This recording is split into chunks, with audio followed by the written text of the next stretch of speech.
प्रिय विद्यार्थियों, मैं हूं नरेंद्र पांचाल। मेरे इस चैनल के माध्यम से आपको आपकी क्लास 10th का इंग्लिश और मैथ्स का जो क्वेश्चन बैंक आया है उसको पूरी तरह से सोल्व किया गया है। चलिए, अब आपको यहाँ पर जो 3 अनसीन पैसेज आपको मिलने वाले हैं और ये 15 नंबर के हैं। तो यहाँ पर हम देखते हैं कि किस प्रकार के अनसीन पैसेज जो क्वेश्चन बैंक में दिए गए हैं और उनको समझने का प्रयास करते हैं। ठीक है, देखिए यहाँ लिखा है, जो पहला अनसीन पैसेज यहाँ पर दिया है प्रैक्टिस के लिए। A young father was visiting an older neighbour. ठीक है, एक पिता है ना, किस प्रकार के पिता है? युवा पिता। ठीक है, was visiting an older neighbour. Neighbour माने पड़ोसी, और ओल्डर माने होता है अपना पुराना पड़ोसी या कोई बड़ी उम्र का पड़ोसी। ठीक है, ओल्डर के 2 मीन से निकल रहे हैं। विजिटिंग माने घूमने गए, दौरा करने गए, है ना, देखने गए। तो एक युवा पिता एक अपने पड़ोसी के यहाँ दौरा कर रहे थे। ठीक है, they were standing in the older man's garden and talking about children. माने वे, है ना, और खड़े थे। कहाँ खड़े थे? In the older man's garden, यानी कि उस व्यक्ति के बगीचे में। कौन? जो उनका पड़ोसी है। ओल्डर मैन्स जो है उस बड़े आदमी के या उस बूढ़े आदमी के, वृद्ध आदमी के बगीचे में। एंड टॉकिंग अबाउट चिल्ड्रन, और बातें कर रहे हैं किसके बारे में? अबाउट माने के बारे में, चिल्ड्रन बच्चों के बारे में बात कर रहे हैं। ठीक है, तो अभी क्या है कि वो युवा पिता पड़ोसी के पास में है और वहाँ उनके बगीचे में खड़े हैं और बातें कर रहे हैं बच्चों के बारे में। द यंग मैन सेड, उस युवा व्यक्ति ने कहा, उस युवक ने कहा, how strict should parents B with their children. Question mark लगाए, मतलब क्वेश्चन पूछा है कि माता पिता को, पेरेंट्स माने माता पिता को, शुड माने चाहिए, हाउ माने कितना, और स्ट्रिक्ट माने सख्त, माता पिता को कितना सख्त होना चाहिए विथ देयर चिल्ड्रन, है ना, उनके बच्चों के साथ में माता पिता को कितना सख्त होना चाहिए। ठीक है, the older man pointed to a string between a big strong tree and a thin young one. मतलब उस व्यक्ति ने, जो वृद्ध व्यक्ति है, उस व्यक्ति ने पॉइंटेड मैंने इशारा किया। एक स्ट्रिंग मैंने होता डोर होती, या धागा कह सकते हैं अपन, या तार कह सकते हैं। बिटवीन मैंने बीच में, एक बड़े मजबूत वृक्ष है ना, big strong tree, and a thin young one, और एक पतले, जो नया पौधा होता ना, उसका, उस पतले वृक्ष से, मतलब जो उनके बारे में, एक उनके बीच में एक धागा बंधा हुआ, एक डोर बंधी हुई है, उसके बारे में पॉइंटेड मैंने इशारा करते हुए कहा। अब क्या कहा? देखिए यहाँ लिखा है, please untie this string he said. वह कहता है कि कृपया इसे खोल दो। अनटाई का मतलब होता है खोलना, और टाई मतलब होता है बांधना। तो कृपया इस डोर को, इस धागे को, इस तार को आप खोल दीजिए। ही सेड, वह कहता है। The young man untied it, उस युवक ने उसको खोल दिया, है ना, अनटाइड मैंने उसको खोल दिया। And the young tree bent over to one side, और क्या हुआ? जो एक वृक्ष था, जो यंग ट्री है ना, अभी जो पौधा था, जो पतला पौधा था, यहाँ लिख रखा थीन यंग वन, है ना, वो क्या हो गया? Bent over to one side. One side मैंने एक तरफ, है ना, बेंट ओवर मैंने एक तरफ, वो क्या हो गया? झुक गया। Now tie again please said the older man, उस वृद्ध व्यक्ति ने वापस कहा कि, है ना, क्या कहा? नाउ अने अब, टाई मैंने बांध दो, अगेन मैंने अब इसे वापस, ये दोबारा इसको, प्लीज मैंने कृपया इसको वापस बांध दीजिए। But first pull the string tight so that the young tree is straight again. देखो, परंतु पहले, है ना, पुल मैंने खींचो, स्ट्रिंग मैंने धागे को टाइट, पहले जो है इसको धागे को कसना, है ना, ताकि क्या हो जाए? सो देट मैंने, ताकि ये जो युवा पेड़ जो है, ये जो नया वृक्ष है, जो है, ये क्या हो जाए? सीधा हो जाए। The young man did this, उस युवा आदमी ने ऐसा ही किया। ठीक है, ऐसा काम वापस उसने क्या करा कि पहले अच्छे से खींचा और धागे को, ताकि क्या हो जाए? वो वृक्ष वापस सीधा खड़ा हो जाए। मतलब दोनों बंधे हुए थे। डोर खोलने पर क्या हो गया कि जो जो बड़ा वृक्ष था वो तो झुका नहीं, लेकिन जो नया पौधा था वो क्या हो गया? एक साइड में झुक गया। Then the older man said, it is the same with children. तब फिर उस बड़े आदमी ने या उस वृद्ध व्यक्ति ने कहा, क्या कहा, it is the same with children. तो बच्चों के साथ भी ऐसा ही है, मतलब एक उदाहरण के माध्यम से समझाया कि बच्चों के साथ में भी ऐसा ही है। You must be strict with them, आपको उनके साथ सख्त होना चाहिए, बट समटाइम्स, परंतु कभी कभी, you must untie the string to see how they are getting on, है ना। आपको जो है यह सी माने देखना, यह देखने के लिए उनकी जो डोर है ना, उसको अनटाई माने खोल देना चाहिए कि वे कैसे हैं। If they are not yet able to stand alone, alone माने अकेले, स्टैंड माने खड़े होना, एबल माने योग्य, यदि वे अकेले खड़े रहने में सक्षम नहीं है, you must tie the string tight again, तो आपको उनको वापस से जो है यहाँ पर स्ट्रिंग टाइट माने वापस उनको जो है डोर को टाइट कर देना चाहिए, या उनकी जो परवरिश है उसमें बिल्कुल सख्ती से या ध्यानपूर्वक उनमें ध्यान देना चाहिए। But then you find that they are ready to stand alone, परंतु जब आपने पाया कि वे क्या है, अकेले, है ना, अलोन माने अकेले, स्टैंड माने खड़े हो सकते हैं, रेडी, है ना, तो जब आप पाते हैं कि वे अकेले खड़े होने के लिए तैयार हैं, you can take the string away, तो फिर आप इस डोर को दूर ले जा सकते हैं। माने आपको पता चल जाएगा कि अपने बालक बालिकाएं जो है वो अपने पैरों पर खड़े हो गए, अब वो अपना काम कर सकते हैं। तो ये जो पैसेज दिया है, इसके क्वेश्चन आंसर क्या है जरा हम देखते हैं। तो पहला क्वेश्चन यहाँ दिया है, हाउ वर, अरे सॉरी, यहाँ लिखा है where were the man standing, तो मैन माने आदमी, तो यहाँ दो व्यक्ति है, तो है ना, तो यहाँ MAN लिखा है एक व्यक्ति के लिए, और यहाँ दो हो गए, और है ना कहाँ, तो व्यक्ति कहाँ खड़े थे, तो यहाँ आपको ये जो स्टैंड वर्ड है, तो यह आपको पैराग्राफ में मिला, ये रहा, they were standing in the older man's garden. तो ये इतना प्रश्न का आपका इस क्वेश्चन का आंसर यहाँ से होगा, ठीक है। वो कहाँ खड़े थे, उस वृद्ध व्यक्ति के बगीचे में। फिर क्वेश्चन है, what did the older man ask the young man to do with the string, ठीक है। तो ओल्डर मैन ने आस्क मैंने कहा, है ना, पूछा उस युवक से, है ना, डू मैंने करने के लिए, डोर के साथ क्या करने के लिए कहा। तो देखो यहाँ पर है between a big strong tree young tree, please untie this string, कृपया इस डोर को खोल दीजिए, ऐसा, है ना, ठीक है। अब with whom should be parent be strict sometimes, है ना, भाई पेरेंट्स मैंने माता पिता को कभी कभार सख्त होना चाहिए, लेकिन किसके साथ में होना चाहिए। तो यहाँ पर आपका आंसर आएगा, इस पैराग्राफ में किसके साथ माता पिता को सख्त होने का कहा गया है, चिल्ड्रन, है ना, बच्चों के साथ में, ठीक है। उसके बाद फिर एक क्वेश्चन दिया है डी नंबर पर, find out the opposite of the word.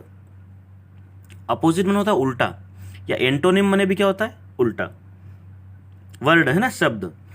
Different बोलते ना अपन, डिफरेंट, डिफरेंट का मतलब होता है अलग अलग, भिन्न भिन्न, है ना। फ्रॉम द पैसेज, इस पैसेज में डिफरेंट शब्द का उल्टा आपसे पूछा है, तो यहाँ लिखा है सेम, क्या लिखा है, सेम माने समान, ठीक है, डिफरेंट का सेम हो जाएगा।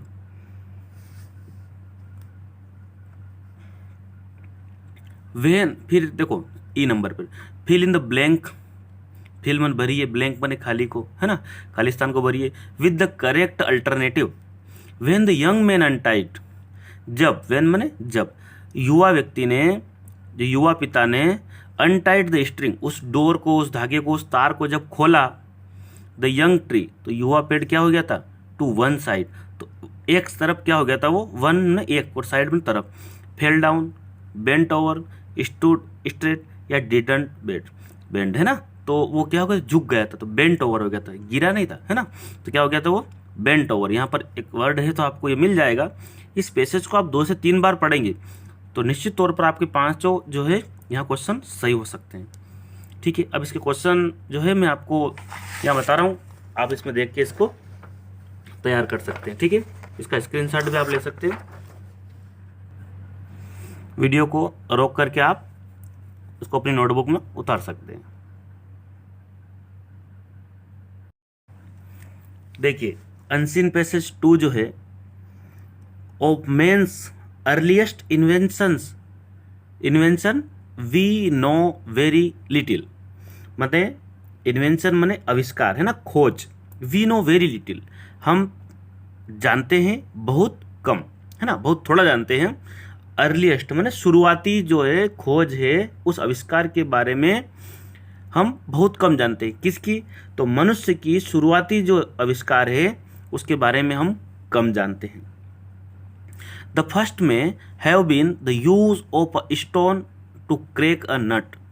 मतलब हो सकता है पहली बार, है ना, पत्थर का उपयोग, ठीक है, यूज ऑफ स्टोन है ना, पत्थर का उपयोग, क्रैक अ नट, अखरोट को फोड़ने के लिए, तोड़ने के लिए पहली बार पत्थर का उपयोग हुआ होगा, है ना। तो यहाँ पर जो पाषाण युग है, जो आपके सोशल साइंस में जो है, उस युग की बात हो रही है कि उस समय हो सकता है पत्थर का उपयोग किसी चीज़ को तोड़ने के लिए किया गया। The next was possibly the use of a stick to strike an enemy, माने दुश्मन, शत्रु पर, है ना। स्ट्राइक माने प्रहार करना, स्टिक माने लकड़ी, छड़ी, ठीक है। तो द नेक्स्ट वाज पॉसिबली, अगला जो है था, पॉसिबली माने संभव, तो अगला संभवत जो एक दुश्मन पर हमला करने के लिए या प्रहार करने के लिए छड़ी का उपयोग था, ठीक है। Once man found that stick and stones were useful. तो एक बार जब आदमी ने पाया, है ना, उसने पाया कि ये तो दोनों क्या है, अपने लिए यूजफुल थे। क्या थे? लकड़ी और पत्थर, जो छड़ी और पत्थर है वो उपयोगी थे। It was only a step further to the making of a crude weapon by fastening a stone to the end of a stick. माने तो ये जो था ना, ये केवल एक कदम था। क्या था? स्टेप फर्दर, माने एक कदम आगे था, टू मेकिंग, क्या बनाने में? क्रूड वेपन, एक जो है हथियार बनाने में, एक नॉर्मल जो हथियार बनाने में एक पहला कदम था। कि उसने क्या किया कि स्टोन टू एंड, माने उस पत्थर को आखिरी में, किसके? स्टिक माने लकड़ी के आखिरी में बांध कर, जैसे कुल्हाड़ी होती है ना, इस प्रकार का एक लकड़ी होगी और लकड़ी के हिस्से में पत्थर बांध दिया होगा एक तरफ। इस प्रकार का हथियार बनाने के लिए एक पहला कदम था। Man used stick and stone, आदमी ने जो है उपयोग किया किसको? तो लाठी और पत्थर का उपयोग। Long before he dare to meddle with fire, for the early man like all wild creatures dared the fire. Fire, ठीक है, तो फायर माने आग। तो यहाँ पर ये है कि आदमी ने लाठी और पत्थर का इस्तेमाल किया, और जो जंगली प्राणी है, ठीक है, वाइल्ड क्रिएचर, तो यहाँ वाइल्ड क्रिएचर का मतलब जंगली प्राणी, ऑफकोर्स, है ना, ऑफकोर्स एग्जिस्टेड, है ना। For lightning must sometimes have set the forest ablaze just as it does today. माने बेशक जो आग जो है वो बेशक कभी कभी जंगलों को उजाड़ देती है, ठीक है। और and in those day volcanoes were much more active, और उन दिनों जो ज्वालामुखी जो थे वो क्या थे? बहुत ज़्यादा, मच मोर एक्टिव माने बहुत ज़्यादा सक्रिय थे। देन दे नाउ आर, मतलब जो जितना अब है ना उससे भी ज़्यादा वो क्या थे? उन दिनों में ज़्यादा सक्रिय थे। The forgotten hero who first डेड to tame fire to his own use was the greatest of early invention. देखो उस हीरो को, उस नायक को, जो भूला हुआ नायक है ना, जिसने पहली बार, है ना, स्वयं के उपयोग के लिए जो है वन ऑफ यूज ऑफ आग, है ना। तो यहाँ पर क्या लिखा है? फायर माने आग। तो उस नायक जिसने सबसे पहले अपने स्वयं के उपयोग के लिए आग का जो प्रयोग किया था, वो ग्रेटेस्ट ऑफ अर्ली इन्वेंटर्स, माने वो मनुष्य के जो है सबसे आगे वाला था, ठीक है। Once man had fire he was master of all lower creatures, माने वह सभी जो निचले, जितने भी लोअर क्रिएचर है, जितने भी निचले जो प्राणी हैं, उन सबका क्या है? वो मालिक था, ठीक है। तो उसने जो आग का जो आविष्कार किया ना, तो मनुष्य के बाद, मतलब वंस मैंने एक बार आदमी के पास वापस क्या थी? आग थी, और सभी निचले प्राणियों का वो क्या बन गया? मास्टर बन गया। तो इस प्रकार से ये जो पैसेज दिया है, इसके क्वेश्चन आंसर किस प्रकार से आ सकते हैं, ठीक है। आप इसको 2-3 बार अच्छे से पढ़ना, और उसके क्वेश्चन हल करने का प्रयास करना। क्वेश्चन है, what may have been man's earliest inventions, माने मनुष्य की सबसे शुरुआती जो खोज है वो क्या हो सकती है। तो यहाँ पर आपको ये लिखा है, the first have been a use of stone to crack a nut, ठीक है, और शत्रुओं पर प्रहार करने के लिए यहाँ तक का आपका आंसर हो सकता है, ठीक है। तो देखो अब क्या इसका आंसर होगा, तो man's earliest inventions may have been the use of stone to crack a nut, ठीक है, use of stone to crack a nut and use a stick to strike an enemy, ठीक है। तो ये वाला आपका यहाँ पर आंसर होगा, है ना। Who was the greatest of early inventor, मतलब कौन जो है वो, कौन था वो जो शुरुआत में खोज करता था। तो आएगा द मैन हु टेम्ड, ये वाला फायर, है ना, ये वाला क्या है, अर्ली इन्वेंशन। तो आप यहाँ से वर्ड उठाकर आप उसमें देखेंगे, मिल जाएगा तो आपका वहीं से आंसर बन जाएगा। तो ये वाला इसका आंसर है। फिर है, how did the early man make his first weapon, उन्हें पहला हथियार जो अपना प्राचीन काल में बनाया वो किस प्रकार का था। तो यहाँ वेपन शब्द लिखा है, तो इसके आसपास वाला आपका उत्तर हो सकता है, ये आपको कोशिश करना है, ठीक है। तो इस पैराग्राफ को आप अच्छे से पढ़ेंगे तो वैसे ऑलरेडी आपको सभी क्लियर हो जाएगा।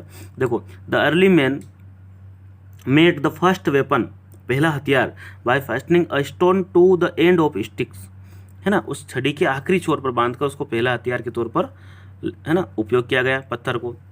फिर क्वेश्चन है, find out a word from the passage which means animals, ठीक है। तो एनिमल माने यहाँ जानवर है, तो यहाँ पर आपके वाइल्ड क्रिएचर आया है ना, जंगली रचना जितनी भी, तो मतलब वही, तो यहाँ पर ये क्रिएचर शब्द यहाँ आंसर बन रहा है, ठीक है, क्रिएचर्स। फिर क्वेश्चन है, इन ओल्ड डेज वोल्केनोस वर, माने ज्वालामुखी, वोल्केनोस का मतलब क्या है, ज्वालामुखी उन दिनों, तो ज्वालामुखी कैसे थे उन दिनों। तो यहाँ पर लिखा है, देखिए, were much more active than they now are, तो वो ज़्यादा सक्रिय थे। तो यहाँ ऑप्शन दिए हैं आपको, तो इनमें से आपका उत्तर होगा not much active, less active, तो मच मोर एक्टिव, ये वाला आपका यहाँ पर आंसर होगा, ठीक है।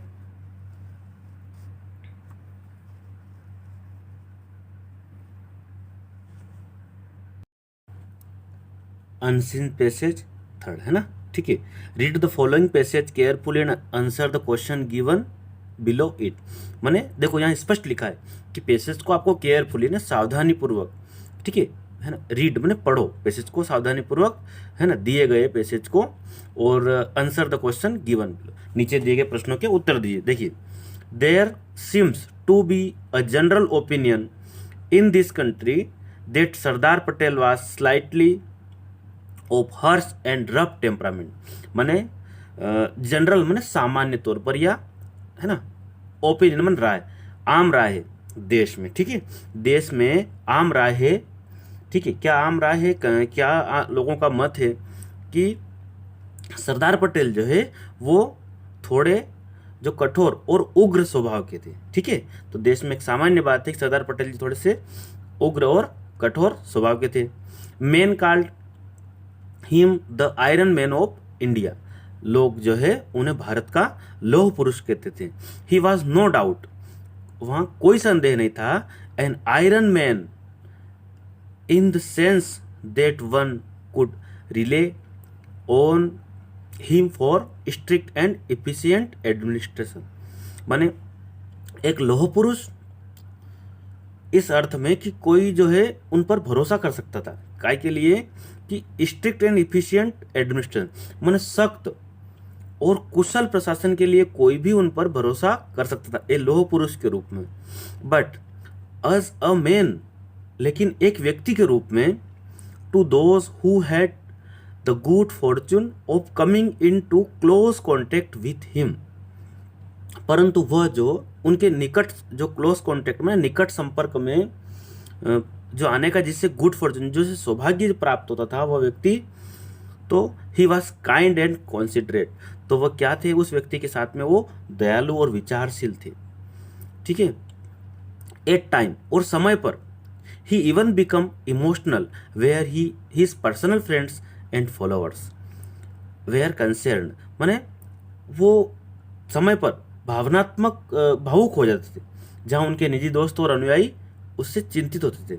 हाउएवर, यानी हालांकि, it goes without saying that the Sardar Patel had the great skill for organising affairs, माने हालांकि ये बिना कहे ही समझा जा सकता है कि सरदार पटेल के अंदर एक महान कौशल था और वो संगठित चीज़ें जो भारत को संघ जो बनाने के लिए उन मामलों में उनके पास एक स्पेशल कौशल था, विशेष स्किल थी, ठीक है। और वो काय में थी? Organising affairs. He knew the way of picking people and putting them in their proper place, माने लोगों को चुनने और उनको उचित स्थान पर रखने का तरीका जानते थे। वो क्या जानते थे? वो जानते थे कि लोगों को किस प्रकार से चुने और उनको कहाँ रखना है, किस व्यक्ति के अंदर क्या कुशलता है, उसको कौन सा काम अच्छे से कर सकता है, ये तरीका वो अच्छी तरह जानते थे।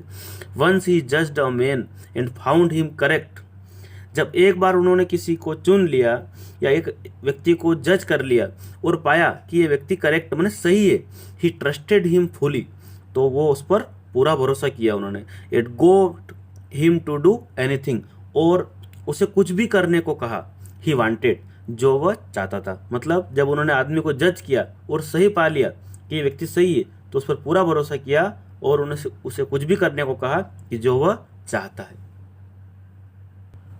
तो क्वेश्चन यहाँ पर है पहला, what did people call Sardar Patel, Sardar Patel को लोग क्या कहते थे? तो हमने पढ़ा था कि सरदार पटेल को लोग main called him iron man of India, ठीक है। तो यहाँ से आपका आंसर बनेगा, काल का काल्ड हो जाएगा, Sardar Patel the iron man of India. What special skill did Sardar Patel है, सरदार पटेल के अंदर क्या विशेष कुशलता थी? तो वो थी यहाँ पर स्पेशल स्किल, में आपको स्किल शब्द ढूंढना वहाँ पर, और ये आएगा ऑर्गेनाइजिंग अफेयर्स, यानी कि इस प्रकार से लिखना है, सरदार पटेल हेड, ये हैव का कह जाएगा, हो जाएगा यहाँ पर हेड हो जाएगा, the skill for organising affairs. फिर है, फॉर वूम वास ही काइंड एंड कॉन्सिडरेट, माने वो किसके साथ दयालु और विचारशील हो जाते थे? तो वो उनके जो निजी जो पर्सनल फ्रेंड वगैरह हैं, he was kind and considerate for the people who were in close contact with him, यानी कि आपको ये देखना पड़ेगा कि ये कॉन्सिडरेट और काइंड शब्द ये यहाँ मिल रहा, तो ये आएगा क्लोज कॉन्टेक्ट, ठीक है। तो थोड़ा बहुत आप इसको 2-3 बार पढ़ेंगे, कोई सा भी पैसेज आए परीक्षा में आप उसको अच्छी तरह पढ़ेंगे, चाहे उसका हिंदी मतलब पता नहीं चल रहा हो, लेकिन आप क्वेश्चन में से वर्ड उठा कर उसका आसपास का आपका आंसर हो सकता है, ठीक है। और यहाँ है deeper, one could relay on him for strict and efficient, लोग उन पर भरोसा कर सकते थे सख्त और उसके लिए। तो यहाँ है एडमिनिस्ट्रेशन, तो ये आपको यही मिल जाएगा, ये एडमिनिस्ट्रेशन है ना, प्रशासन के लिए, ठीक है। Find out the word from the passage which mean luck, है ना, लक माने किस्मत नसीब, तो इसके लिए एक शब्द मिला आपको यहाँ पर फॉर्चून, है ना, ठीक है। तो ये इसका आंसर होगा, ठीक है। इसका पैसेज में लक का मतलब यहाँ पर ये वर्ड दिया है फॉर्चून, ठीक है। पैसेज है अपने पास में, prevention is better than cure, है ना, prevention is better than cure, यानी कि रोकथाम इलाज से बेहतर है, ठीक है। And it is recognised that the only way to get rid of malaria completely is to get rid of the mosquito which catch it, माने यह माना जाता है कि एकमात्र तरीका है, क्या तरीका है? मलेरिया से छुटकारा पाने का एकमात्र तरीका है, ओनली वे, है ना, छुटकारा पाने का तरीका है कि क्या है? वो मच्छरों से छुटकारा पाना है ना। और इसका कारण बनते हैं, वो क्या बनते हैं? इसका कारण बनते हैं। मलेरिया का कारण क्या है? मच्छर है, मॉस्किटो है, ठीक है। तो malaria is always associate with dump and marshy land, माने मलेरिया हमेशा नम और दलदल जमीन जो होती है ना, नम और उस दलदली भूमि में से जुड़ा होता, एसोसिएट बने जुड़ा होता, ऑलवेज बने हमेशा। This is not because the land is dump, तो ऐसा इसलिए नहीं क्योंकि भूमि जमीन है जो नम है, जो जमीन जो है ना वो क्या है, डंप है, but because the stagnant water is the breeding place of the mosquito. माने परंतु बल्कि जो स्थिर पानी, जो रुका हुआ पानी है ना, वो उनका प्रजनन की जगह होती है, मच्छरों के पैदा होने का वही प्लेस है, वही ब्रीडिंग प्लेस है, माने वही उसका स्थान है। Which begins its life as larva living in the water, जो शुरू करते हैं अपना जीवन, है ना, लार्वा के रूप में, जो पानी में जो लार्वा रहता है उसके रूप में अपना जीवन शुरू करते हैं। Malaria does not frequently occur in dry desert country. तो मलेरिया जो है जो ड्राई डेजर्ट कंट्री है ना, शुष्क रेगिस्तानी देशों में नहीं होता है, ठीक है, because mosquito can not breed there, है, क्योंकि वहाँ जो है मच्छर प्रजनन नहीं कर सकते। The only way to destroy mosquito is to prevent their breeding in stagnant water. तो मच्छरों को नष्ट करने का जो एक ही तरीका है, और वो तरीका क्या है, जो स्थिर पानी है, जो रुका हुआ पानी है, उसमें उनके प्रजनन को रोकना, ठीक है। This can be done by draining all Pond's and pools and by keeping them covered in the breeding season with a thin layer of kerosene oil. मतलब मच्छरों को जो है नष्ट करने के लिए क्या करना पड़ेगा, उसके लिए done by draining all Pond's and pools, जितने भी तालाब है, जितने भी कुंड है, उनको keeping them covered by breeding season, माने प्रजनन के जो सीजन होता है उसमें जो केरोसिन ऑयल, जो मिट्टी का तेल होता है, उसकी एक पतली परत जो होती है उसको उसके माध्यम से कवर करके हम इसको रोक सकते हैं। Which by depriving the larva of air kills them, जिससे क्या होगा कि जो लार्वा है हवा में वो उन्हें मार देगा, और उससे हम जो है depriving the larva of air kills them. इस प्रकार का जो पैराग्राफ है, अब इसके क्वेश्चन आंसर क्या है वो हम देखते हैं। क्या क्वेश्चन है, in what places does malaria occur most, माने मलेरिया कहाँ होता है। तो इसका जो उत्तर है वो इस प्रकार का आंसर लिखेंगे अपन कि malaria occurs most in dump and mercy places, ठीक है। तो यहाँ इसका जो आंसर यहाँ दिया है कि ये रहा डंप एंड मर्सी लैंड, ठीक है। How does the mosquito begin its life, ये अपना जीवन कैसे शुरू करता है। तो यहाँ हमने पढ़ा था कि it's which begins its life as a larva living in the water, ये रहा mosquito begins its life as larva living in the water. In what place malaria does not occur, मतलब मलेरिया कहाँ नहीं होता। तो ये इसका उत्तर है कि ड्राई डेजर्ट कंट्री है ना, कहाँ पर, तो ये रहा डज नॉट, है ना, डज नॉट वाला उत्तर आपका ये मिल जाएगा यहाँ पर, ठीक है, ये रहा। उसके बाद द और ये ब्लैंक दिया है, is the breeding place of the mosquito, मतलब मच्छरों का जो प्रजनन का स्थान है। फ्लोइंग वाटर, ड्राई डेजर्ट और स्टेगनेट वाटर, तो यहाँ पानी जो रुकता है वहाँ उनका ब्रीडिंग प्लेस होता है, ठीक है। और ई नंबर पे जो क्वेश्चन पूछा है, malaria is caused by, malaria का कारण क्या है, तो यहाँ आएगा मॉस्किटो, क्या आएगा, ठीक है।